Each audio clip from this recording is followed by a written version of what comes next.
I'm a fantasy romance author, and I'm taking you with me through plotting to finishing my next bestseller. And I have arrived in Act 2, which could get messy or worse. It could sag in the middle. But not if you use try-fail cycles. All characters have goals, either a want or a need for something that they do not possess when the book starts. And in the middle is where they try and fail a couple of times, maybe a dozen times, to get that thing so that they can accomplish their goal and move on to the end of the book. The way that I like to organize my attempts in the middle of the book is through a series of try-fail cycles. I like threes. I try it one way and it doesn't go right. You can try it another way.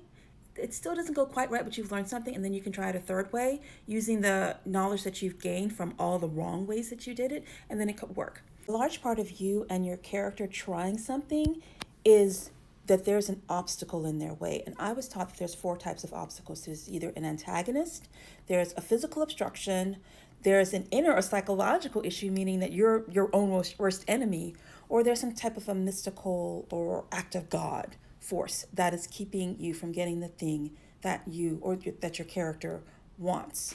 I am always writing romance. That is all that I write. So a lot of times when I'm dealing with these 2 characters, a hero and a heroine, their obstacle is typically themselves. They have inner issues that they need to overcome before they can get the love that they're pretending that they don't want.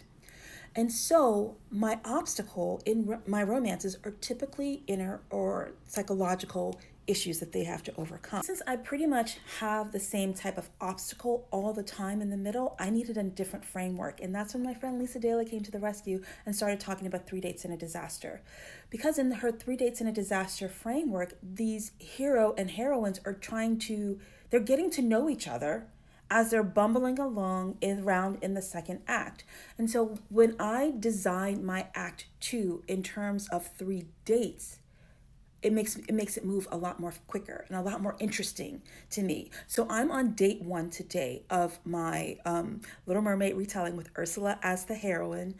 And this date, because it's also a hidden identity trope, and she's seeing the prince kind of lean forward and lean away. So I'm playing with that on this getting to know you date, which takes place in the market scene that we all know from the Disney movie. So that's what I'm playing with today. I'm on date 1, and I'm working with Ursula, calibrating herself, trying to be who she thinks the prince wants her to be. And she's getting it all wrong, and he's moving further away from her.